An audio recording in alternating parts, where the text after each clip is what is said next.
Hi, my name is Pete Scazzero. I want to welcome you today to the Emotionally Healthy Leader podcast. Our theme, our title today is How to Transition Well from Endings into New Beginnings. How to transition well, gigantic topic. Few of us do it well, and yet transitions or letting go, so the old can birth the new, is a critical discipleship issue for every follower of Jesus.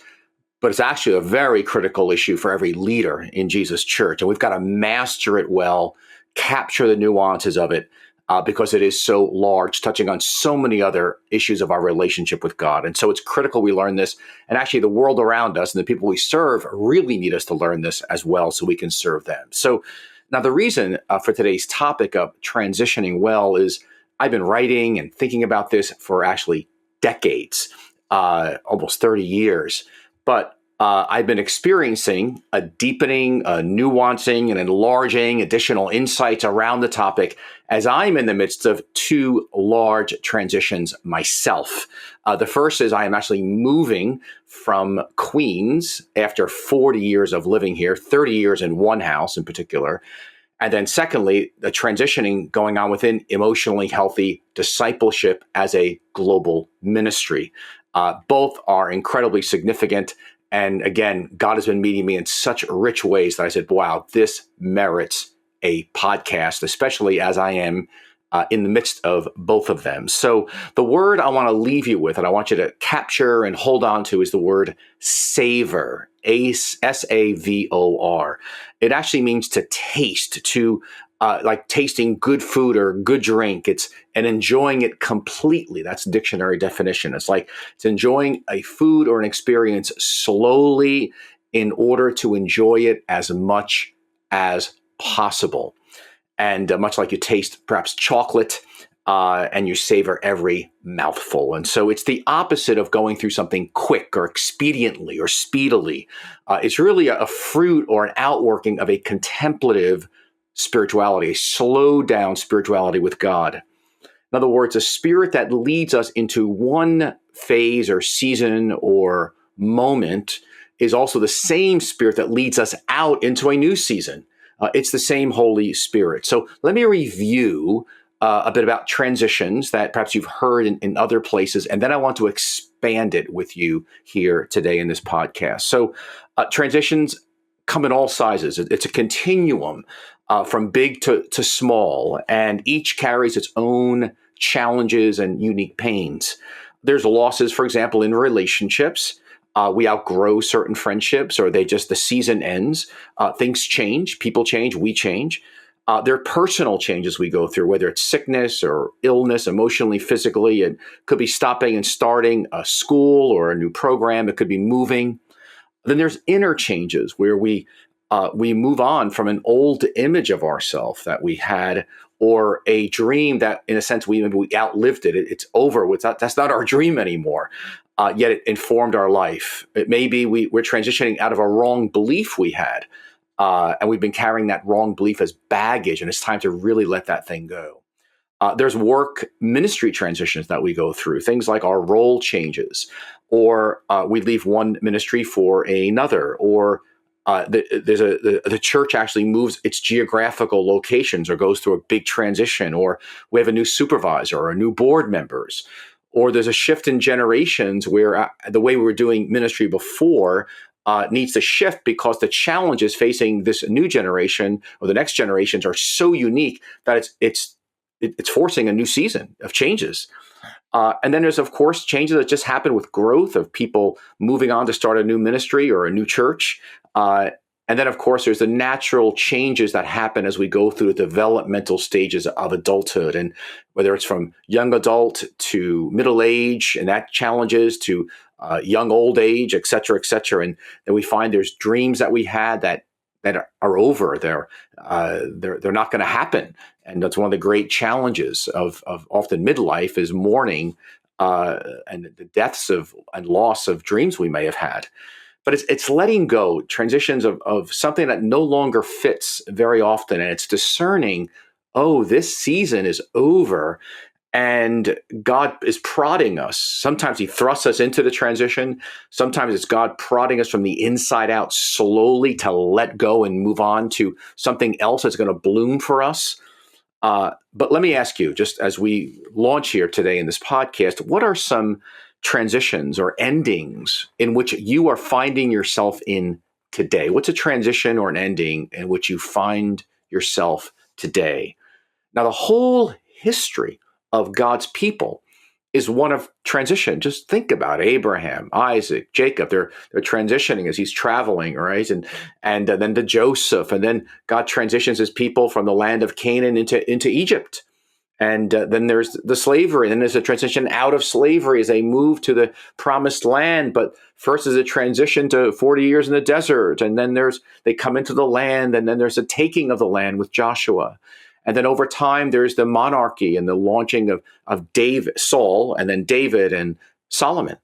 And that's a season. And then the kingdom splits in two, and a northern kingdom and a southern kingdom. And then there's a season of exile where they're living among the Babylonians. And then there's the return. And then there's a season of John the Baptist emerging. Then, of course, Jesus, God enters the world in human flesh in the person of Jesus to save us. And then think of the 12 disciples, and as they're hearing all this inbreaking kingdom of God revelation, the transition of their own lives happening. And then Jesus goes to the cross, and they're totally disoriented, and there's an ending and a new beginning. And then they're in this pre-Pentecost stage of 40 days. And again, then there's Pentecost and another new launching and an ending from the past. And again, you have the whole book of Acts and, of course, 2,000 years of church history. And here we are today in all kinds of transitions. So God's alive. And here's you have to step back and let's remember that we serve the God of the Abraham, Isaac, and Jacob. He's the God of the living. He's alive. He's moving. He's constantly creating, sustaining the universe and the world as we know it by the word of his power. And so we want to number our days aright, as it says in Psalm 90, that we may gain a heart of wisdom. And it's really critical that we're discerning endings and new beginnings. And the problem is that we as human beings, for the most part, we don't do endings really well. We don't do transitions well. And Western culture has taught us, and it's in our bones, losses and interruptions and changes and transitions are interruptions unless we initiate it. Our culture is up and to the right, bigger, better, faster. And we don't do endings. We don't do new beginnings. We see it as intrusions into our lives, and we get very angry. And that's why so often people go through endings, sometimes even very difficult endings, but they don't learn anything. They just get angry. And so we typically respond to transitions or these endings or deaths that have to happen before transition into new beginnings. We get really busy. Something to kind of take away the pain or the uncomfortable feeling of an ending. We get speedy. We move more quickly, or we medicate ourselves with some kind of a addictive behavior, get busier with work or shopping, or sometimes self-destructive behavior, some addiction, something to help us not feel the pain of transitions, of loss, of endings. Sometimes we just deny we're in them, or we start blaming other people, or we rationalize it, or we try to figure out some spiritual shortcut to get a new high on Jesus to not feel the pain, or we demand other people remove our pain and get mad at maybe some leader or some ministry. Some of us just shut down in transitions. We just kind of freeze. We try to go back to something that's over. Some of us get actually physically sick or emotionally sick, depressed. Again, we rigidify, or we're just kicking and screaming and angry the whole time. That sometimes happen. And instead of actually growing and maturing spiritually, we actually kind of go backwards as we come into transition seasons. And we've got huge doubts. Is God going to take care of me? And is God still good? And am I going to get betrayed by someone here? And am I going to be seen as a loser that this is happening to me? And et cetera, et cetera. But transitions, endings, and beginnings are actually profound spiritual moments of transformation in our lives. They're actually journeys of deep transformation for all of us. And it's really a letting go of what no longer fits, So in a sense, God can create a new wineskin in us for a new wine to be poured out in, but it's a process. So often we think of ourselves like cars. We're like machines. Something breaks and we just get rid of it and get a new one. We're not cars. We're not appliances. We're actually human beings. And God has destined and structured life that we go through transitions and we go through the endings and we go through new beginnings. That's why this is such a profound discipleship issue. So before I go into the new learnings and insights, let me just review one last thing too. There's a biblical way of transitioning, and it has three distinct phases. And I'm actually considering adding a fourth if it applies. Now, here's the three stages that we talk a lot about it in emotionally healthy discipleship. The first is we pay attention to them. We feel the endings. We grieve. That's why grieving is so important. Something's being dismantled. We're disengaging from something. And that's why, again, people like David, 2/3 of the Psalms are laments. And we see Jesus grieving. We see it in Jeremiah, Job, etc., that we actually feel it emotional. That's why, again, it's the integration of emotional health and a slow down spirituality. We don't just slide by it or medicate ourselves or get real busy. We actually bring it to God, what's going on inside of us, and we allow ourselves to feel. And not very Western in our culture, but we just don't pay attention to it. We actually wait on the Lord in what we often call the confusing in between. It's a disorientation. In other words, we enter into a disorientation and a winter season. Winters are really important. There's so much growth happening, not just in the paying attention season, but also in the waiting on God season, when the old is done, but the new hasn't come, and we find ourselves like waiting, and we're waiting on the Lord, that great biblical theme, for something new, but it hasn't come yet. We don't know what it is, but we're waiting. And that's why it's so important that we have spiritual practices and a contemplative life of silence and stillness and rhythms of daily offices, morning, midday, evening prayer, and journaling, and Sabbaths and sabbaticals, because these practices slow us down and help us to position ourselves to listen for the new seeds that God has for us. And we're discerning during that time as well, even though we don't know what's coming. And then finally, we don't just pay attention, and number one, we just don't wait on the Lord. Number two, we actually are letting the old birth the new. We see God's new beginnings. We're receiving them because we serve a God of the resurrection. He's alive and he's new. And again, we see that theme in, again, places like the Psalms and Job and Jesus and the nation of Israel, their history of Jeremiah and the exile. And they come out in new births. But new births are messy. They're often painful and they don't look very impressive in the beginning. But so for me, in my own journey in this season, I've gone through a deepening process and a nuancing process. And for sure, in these three phases, they've deepened for me. I mean, the paying attention phase, I've added something called savoring, which I'll talk about in a moment. Waiting, I'm just so much more comfortable waiting. I'm actually excited about waiting. No rush, because not just 1,000 years like a day to the Lord. The universe is 13.8 billion years old. And so my lifetime is a blip, is a breath, is a vapor in the eyes of God. So there are things that may not be birthed until well after I'm gone from this earth, but that's okay. And then the new beginnings. I've been with God enough and have seen God's process come true in my own life in time that I'm really okay waiting because I know God is a God of the resurrection. He is alive. And that is electric. That is just true, and nothing in hell can stop it. And so I have a much greater certainty and peace and joy and expectancy about what's going to come. So in this podcast, I want you to remember that one word, savor, because it's actually in the first phase of paying attention to the ending, paying attention to the ending, the sadness, the emotionally feeling it. I've added a word here that's come to me in my own process. And these two endings I find myself in the middle of, or these two transitions I find myself in the middle of. And it's the word savor, Savor.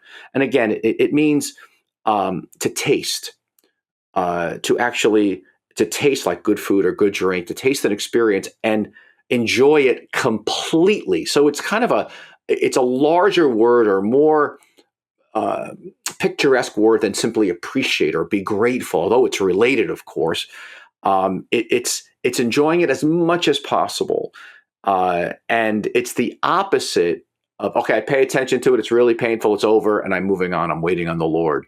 But it's actually savoring the gifts of God that, in a sense, are over, and it's a broad, deep, and excellent application of what does it mean to have a contemplative spirituality with Jesus, to walk with God. Savoring is actually a contemplative practice. So we've been living in Queens, New York City for 40 years. That's a long time. And I have felt the ending. Now, we've known that over the last year or 2 years that we were going to move into New Jersey, which is the neighboring state, about an hour and a half away. So I had a great sadness, and my identity was I'm from Queens, New York. My parents are from Queens, New York. I had a grandfather who had a pastry shop in Queens/Brooklyn, New York. So I go way back. And so it was almost like a separation of a home. We lived in this one house for the last 30 years. We had another place before that for 10. But what I had to do to savor, and it just kind of came out, was I needed to, in this paying attention phase, I needed to savor the gifts of God that have come through living in Queens, New York. Now, Queens is very different. Every place has its own unique context. And I needed time to reflect. And I'm almost finished. We haven't quite moved yet. We're moving soon, next week or two. So I began to write notes and buy gifts for people like my plumber. I've had the same plumber for 21 years. It's a long time. His name's Raul. I've had a car mechanic for the last 25 years. And, it's just a long history. Wrote him a card and bought him a little gift, went over there, and he was almost embarrassed, but I just needed to say goodbye and thank you to him for all of his gifts. Our landscaper, the guy's been cutting our lawn for goodness, he's another 15, 20-year guy, and at the same price even, okay? I think of friends who helped me with the house, and fixing it up over the years. Another guy, 20, 25 years. There was a woman that helped raise our daughters. I mean, she was just very involved with our family, and the kids were real small, would take them camping. And Jerry and I were like, we want to write her a note, and we want to go to her house, buy her a little gift, and really express our appreciation and savor the gift of her in our 4 daughters' lives when they were little. She toilet trained one of the kids on a weekend when she was babysitting. And so each of our kids has such memories of her. I planted a Spanish congregation here many years ago. I was the lead pastor for 5 years, and they've grown and blossomed over the years. And I'm going there tomorrow, actually, to say, savor with the lead pastor and his wife, whom Jerry actually led this wife to Jesus at an outreach in a park when we were first starting the church. And again, we mentored them, and just wonderful people. But again, a card and a gift, so important. Then we have friends, of course, in the neighborhood that we've known for a very long time. And so we've had lunches and dinners and written cards, or sometimes we didn't write a card. We just had to think about how you wanted to say thank you. But savoring before the Lord the gift of these folks that we'll see them perhaps, but not the same level of intensity, obviously, when we're living so close. My doctor, who was from China, mainland China, just really enjoyed. Like, he's on my list to go see this week. And our family has an Italian pastry shop that's been in the family for generations. And I was going there since I was 7 years old. We'd go every week and dip my hand in the whipped cream. And my cousin now runs it. But it was really important for me to take a trip out there and enjoy the smells, just visit my cousins and just feel it and be there. And for my own sense of goodbye, because I won't be going there very often in the future. And then, of course, there's staff people from New Life Fellowship. And with our daughters, we're going to do a little exercise this week about what are 3 to 4 gifts that you've received from Queens and from all those years of growing up at New Life Fellowship Church, and favorite memories that you've got that you've carried. We're going to share that together. But it's been an integration. The savoring has been an integration for me, of a slow down spirituality, an application level over the years that has just been wonderful. And I almost see it as part of morning, midday, evening prayer, just a season. And again, if I think about 3 phases of moving through transitions: paying attention, feeling it emotionally, then waiting on the Lord and the confusing in between, and then receiving new beginnings from God. In some ways, I almost have, feeling it emotionally, that the endings, grieving, and then as appropriate, I'd almost add another step here, or a smaller step called savoring.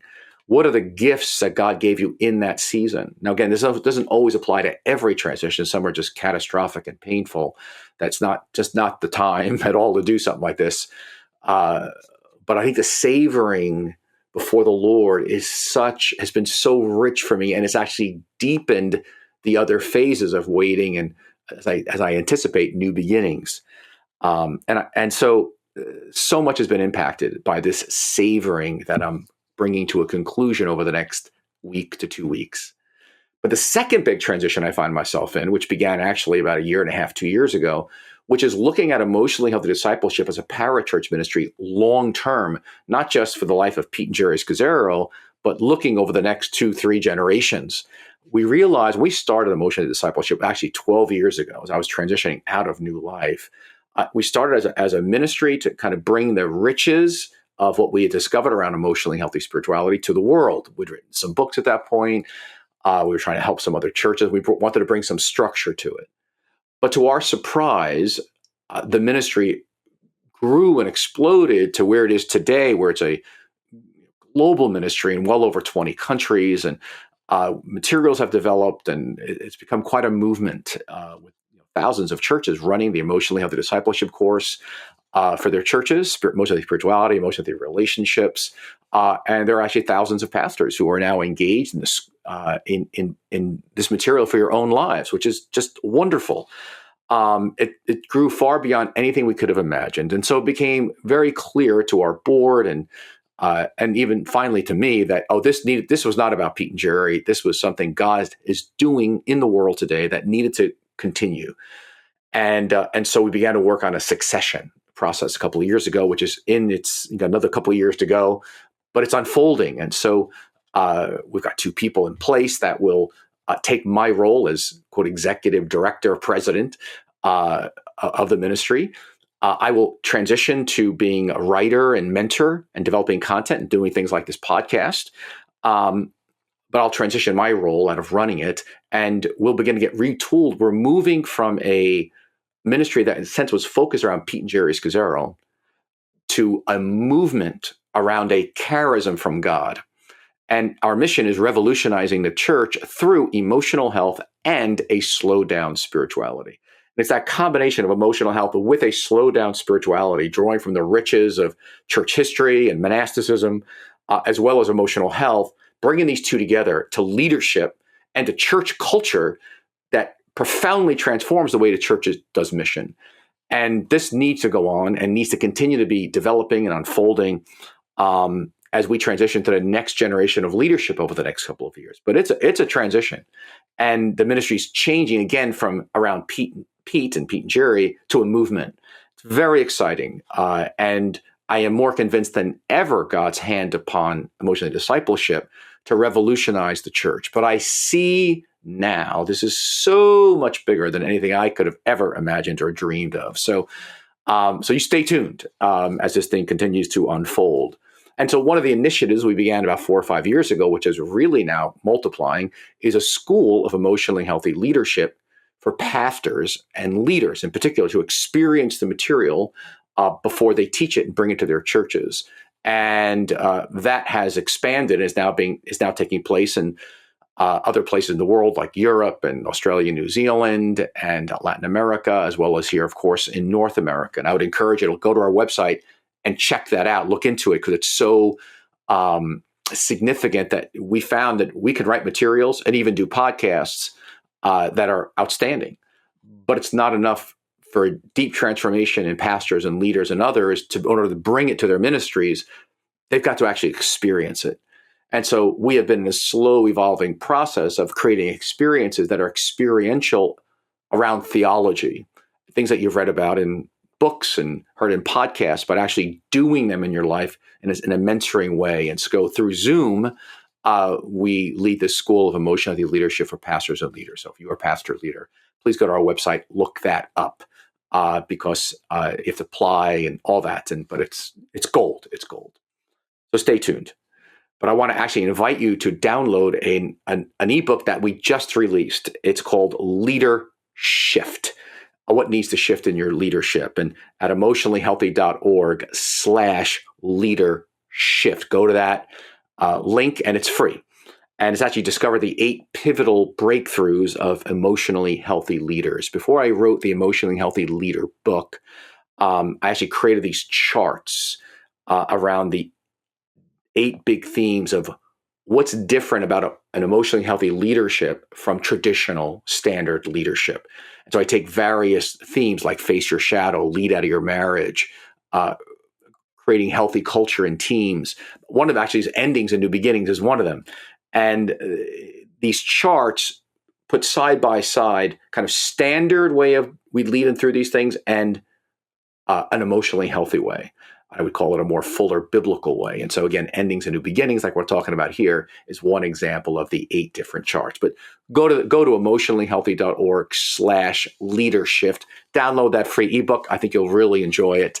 I know you'll really enjoy it. It's a great reference tool for you. Listen, we need transition. God knows we need to walk through transitions, endings and new beginnings, in order to internalize Jesus' message and his upside down kingdom. Listen, we can meditate on scripture, we can read it, which we should, of course, but transitions and endings and new beginnings and waiting on God, all that just takes us to places, into a crucible, into a death and resurrection inside of us that enables us to internalize the message of Jesus and see Jesus in fresh ways.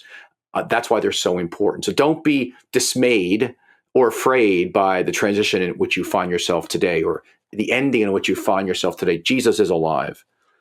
Listen, we all want a spiritual life, but we all want to be in charge of it and have it unfold according to our schedule and in our way. But following Jesus is really not about doing things for him. It's listening to him and following him and then doing what he says. And so that's why listening to Jesus is so much more important than listening to any other person, doing any kind of program, or in a sense, trying to fulfill any other cause in the world. And so I love Romans 11:33, because when we talk about this topic, we're talking about the grandeur, the transcendence, the enormity of God. And Romans 11, Paul says this, oh, the depth and the riches of the wisdom and the knowledge of God. How unsearchable his judgments and his paths beyond tracing out. Listen, I wouldn't be able to plan or choose my endings and new beginnings as they come my way, but I wouldn't have it any other way because God sees it all. And through every time I go through a transition, I am growing in freedom. I'm letting go of any attachments and I'm holding on to Jesus and trusting him for the future till I see him face to face.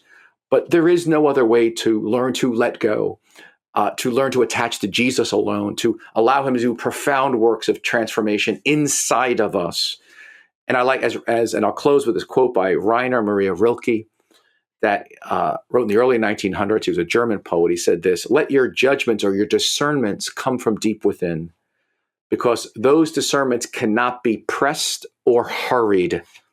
You must allow every germ of a feeling, let it grow to completion wholly inside of yourself in the darkness as you await with deep humility and patience the hour of birth of a new clarity. And we can trust God will bring a new clarity in his time.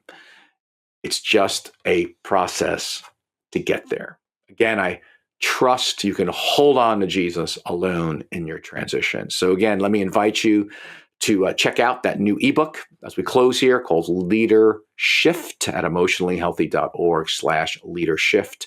Again, it's free. I think you'll enormously enjoy it. And I pray God's blessing and good hand upon you as you follow Jesus and lean on him into the unknown, into the new beginnings, into the changes that he has laid out for you. His paths are beyond tracing out. Thank God we can't trace them out. He's that big. Blessings to you, everybody. Have a great day.